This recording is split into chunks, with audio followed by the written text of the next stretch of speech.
प्यारे बच्चों, अपना पाठ 1 चल रहा था भारत माता। इस पाठ के अंदर अपन ने पाठ का भावार्थ पढ़ लिया था और फिर अपन ने पढ़ा था महादेवी वर्मा का परिचय। इतना अपना हुआ था। उसके बाद में अपन ने किया था मौखिक प्रश्न, जो हमारे एक एक शब्द के प्रश्न उत्तर थे, वो आपको समझाए गए थे। आज अपन पढ़ेंगे शॉर्ट क्वेश्चन आंसर्स, जैसे संक्षेप में लिखिए। इसमें अपना पहला प्रश्न आता है, भारत माता कैसी है।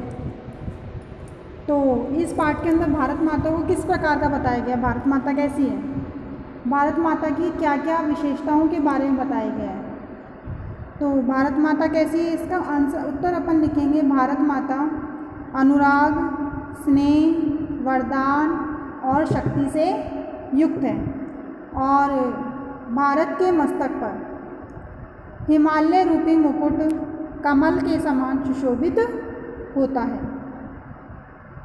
और तथा गले में नीले मोती की माला के समान गंगा यमुना का जल सुशोभित होता है। तो अपन भारत माता कैसी है, इसमें अपन भारत माता की विशेषताओं के बारे में बताएंगे। फिर अपना आगे आता है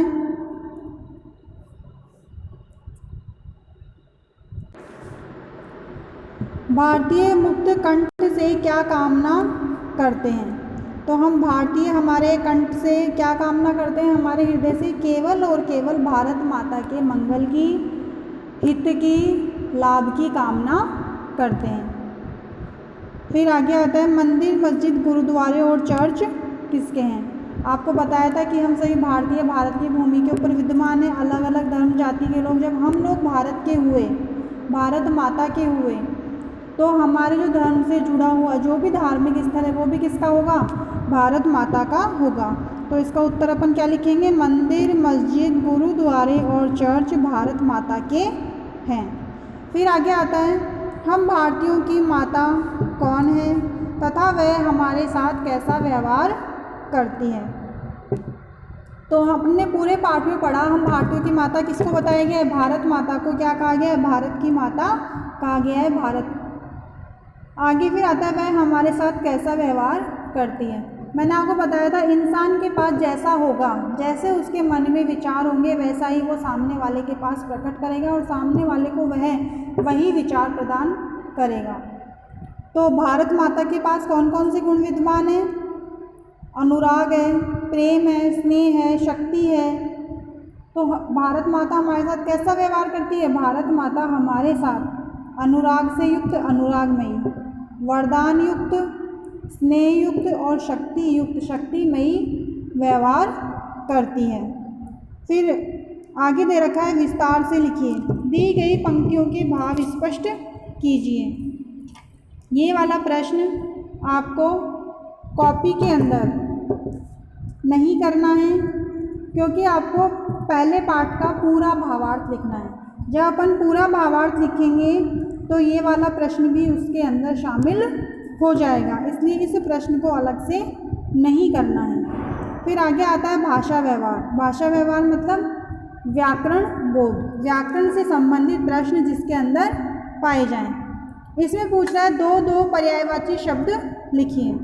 पर्यायवाची शब्द आप शुरू से पढ़ते आ रहे हैं। इसके अंदर अपन ने जननी शब्द का पर्यायवाची आपने शुरू से याद किया है। पहले अपन पर्यायवाची शब्दों को करने से पहले अपन पर्यायवाची जान लेते हैं। पर्यायवाची क्या होते हैं।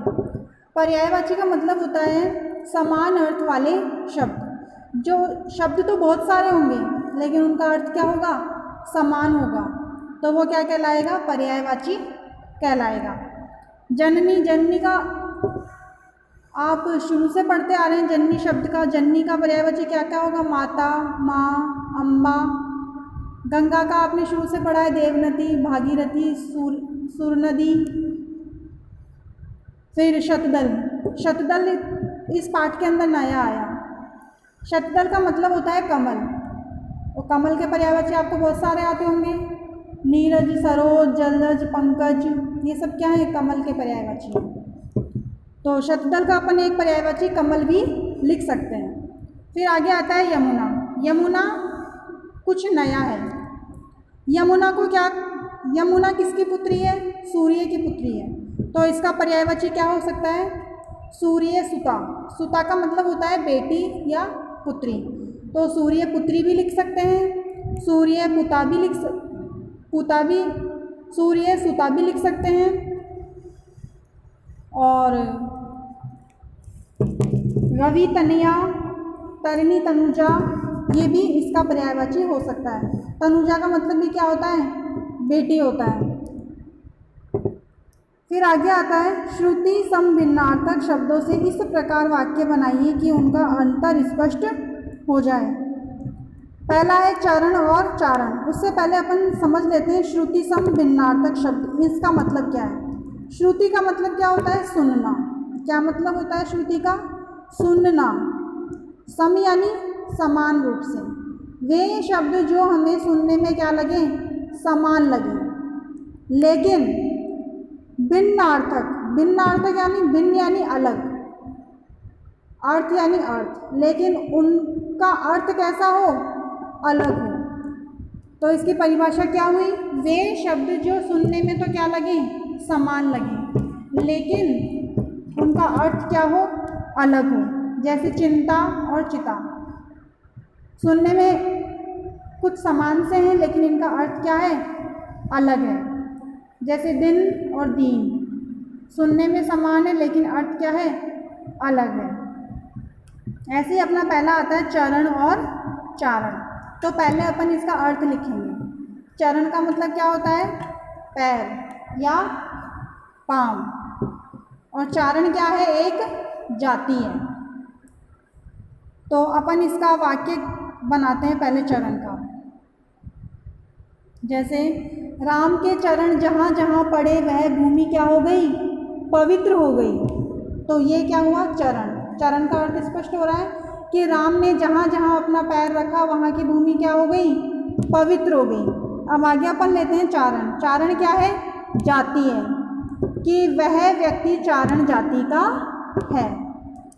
आगे आता है पवन और पावन।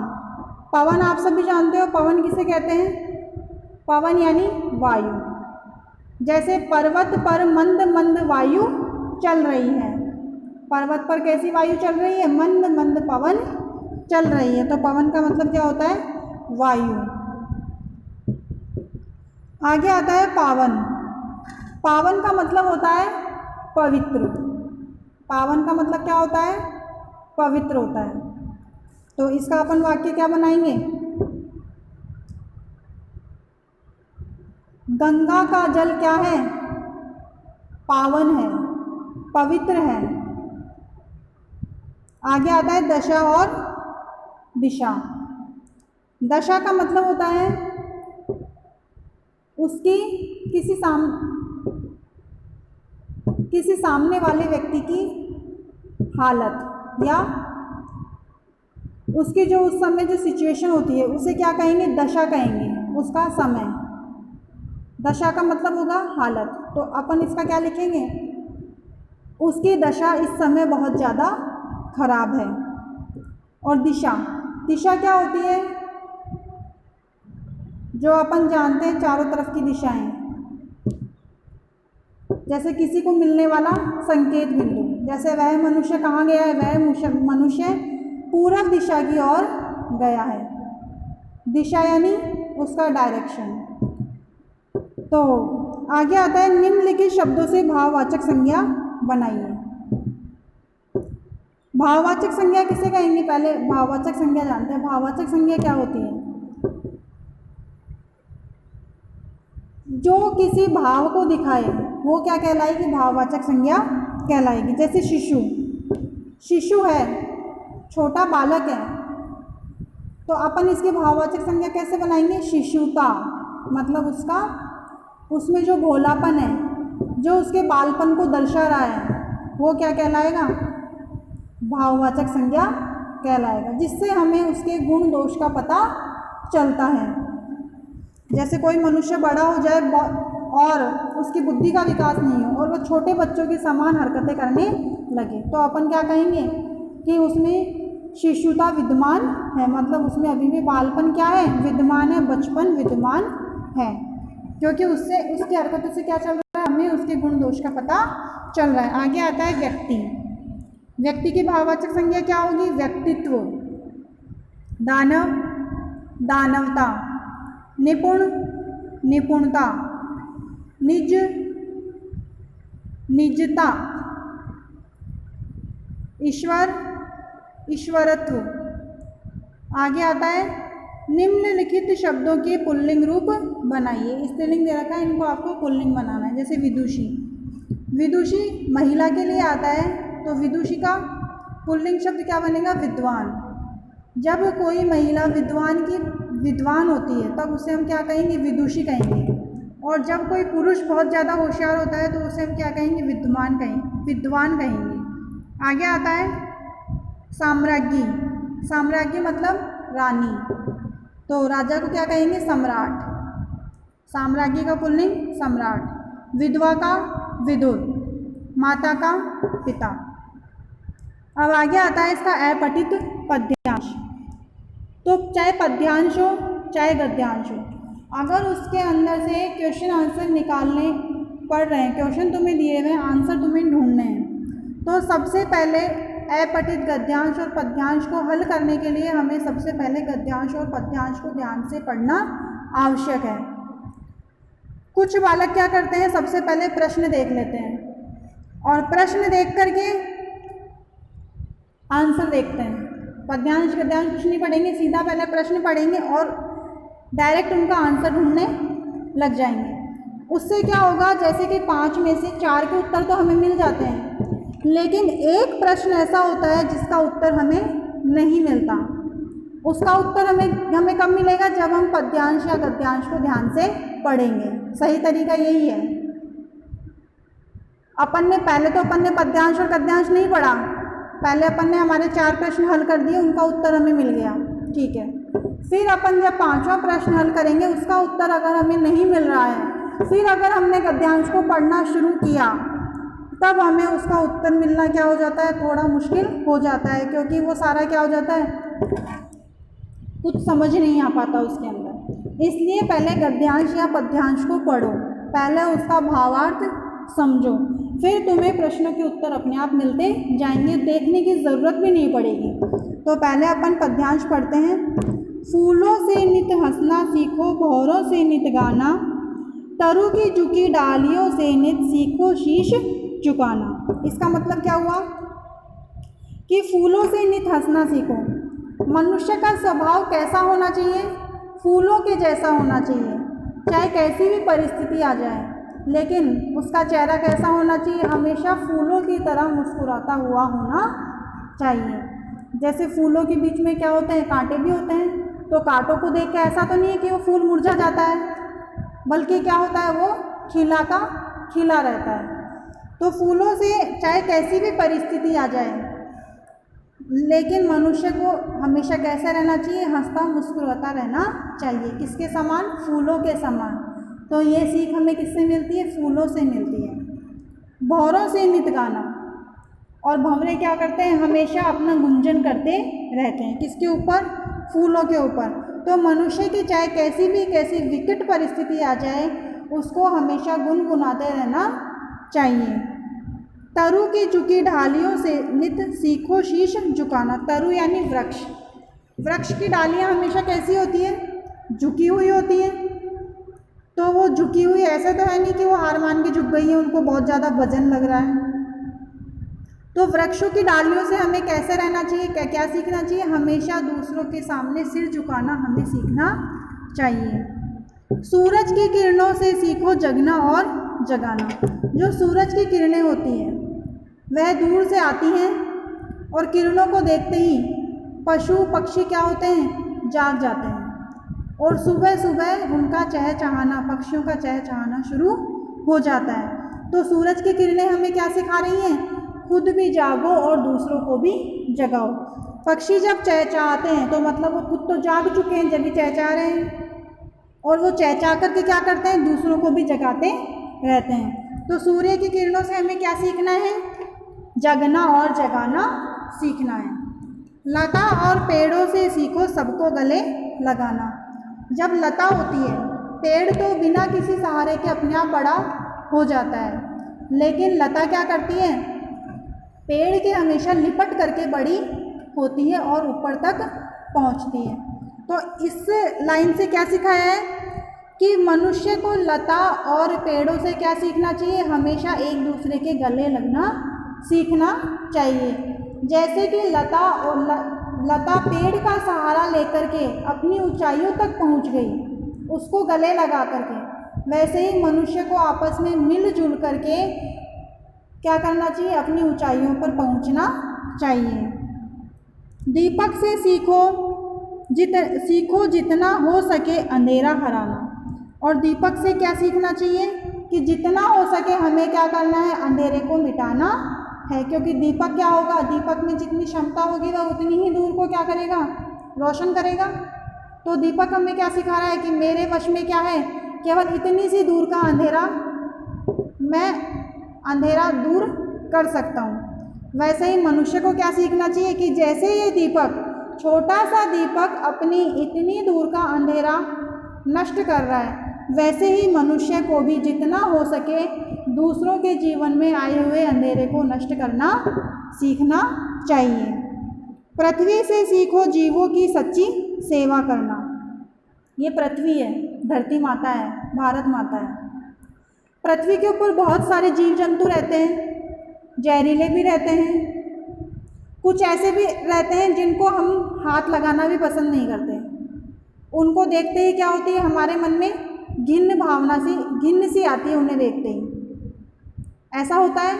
लेकिन पृथ्वी हमें क्या सिखाती है कि यह सभी क्या है, ईश्वर की देन है, इन सभी में क्या है, ईश्वर विद्यमान है। तो पृथ्वी से जितना हो सके ना, तुम्हें क्या सीखना चाहिए, सबकी सेवा करना सीखना चाहिए, चाहे वह कैसा भी हो। तो ये पोएम आपको अच्छे समझ में आ गई होगी। अब अपन इस पोएम के प्रश्न उत्तर हल करते हैं। फूलों और भौरों से हमें क्या सीखना चाहिए, हंसना और गाना सीखना चाहिए। सूरज की किरणें हमें क्या सिखाती हैं, जगना और जगाना। सबको गले लगाना हमें क्या सिखाता है, कौन सिखाता है हमें सबको गले लगाना, लता और पेड़। क्योंकि लता क्या होती है, वृक्षों का सहारा लेकर के आगे बढ़ती जाती है, वृक्षों को गले लगाते हुए वो आगे बढ़ती है। पृथ्वी हमें क्या सिखाती है, सच्ची सेवा करना। आगे आता है, अब अपन ने देखो ये चारों प्रश्न हल किए, लेकिन अपन ने एक बार भी ऊपर नहीं देखा कि फूल और भौरों से हम क्या सीखते हैं। अब अपन इसमें ढूंढेंगे फूल कहाँ है, फिर अपन ढूंढेंगे भौरा कहाँ है। ये क्या है, गलत तरीका है। सबसे पहले कवि, चाहे पद्यांश हो चाहे गद्यांश हो, कुछ भी हो, किसी भी विषय का हो, हिंदी अंग्रेजी संस्कृत, किसी भी भाषा का हो, सबसे पहले हमें उसका भावार्थ समझना चाहिए, फिर उसके उत्तर क्या है अपने आप हल होते जाएंगे। आगे आता है, कल्पना की उड़ान। ये प्रश्न उत्तर आपको अपनी सूझबूझ से अपने आप करना आना चाहिए। जैसे यदि आपको भारत दर्शन का अवसर मिले, आपको भारत पे बहुत सारी जगह घूमने का अवसर मिले, तो आप कहाँ कहाँ जाना पसंद करेंगे और क्यों। अब इस प्रश्न का उत्तर अगर मैं बताऊंगी तो मैं तो मेरे दिमाग से बताऊंगी कि मुझे कहाँ जाना पसंद है, तो जो मेरी पसंद हो सकता है वो आपको पसंद नहीं हो। इसलिए इस तरह के प्रश्नों का उत्तर क्या करेंगे, अपने आप लिखेंगे, अपनी सोच के अनुसार, अपनी समझ के अनुसार। आगे आता है, भारत माता की वंदना संबंधित अन्य कविताएं पढ़िए। यह आपको नेट के ऊपर आराम से मिल जाएंगी। आगे आता है, प्रस्तुत कविता को कंठस्थ कीजिए, वो आप उसको अच्छे से याद कर लेना, भारत माता की। और ये भारत माता की कविता है, तो ये राष्ट्रीय समारोह में जैसे स्वतंत्रता दिवस हो, गणतंत्र दिवस हो, इसके ऊपर क्या हो सकती है, सुनाई जा सकती है। महादेवी वर्मा द्वारा रचित प्रसिद्ध कविताओं का संकलन करके उनका पाठ कीजिए। मैंने आपको बताया था कि महादेवी वर्मा की यह कविता हो सकती है आपके इसी क्लास में आई हो, लेकिन महादेवी वर्मा की अन्य कविताएं क्या हैं, दूसरी क्लासेस में आ सकती हैं। तो आपको महादेवी वर्मा की अन्य कविताओं का भी ज्ञान होना चाहिए। हमारे देश में समय समय पर विभिन्न यात्रियों ने आकर भारत का आंखों देखा वर्णन किया है, उनकी जानकारी करके परियोजना पुस्तक में लिखिए। तो जो विदेशी यात्री जो भी आते हैं वो भारत के बारे में क्या सोचते हैं, क्या नहीं सोचते हैं, इन प्रश्नों का उत्तर आपको अपने आप करना है, लेकिन इनके उत्तर आपको कॉपी में नहीं लिखने हैं। इस वीडियो में आपको जो भी समझ में नहीं आया हो वो कमेंट बॉक्स में कमेंट करके बता दीजिएगा।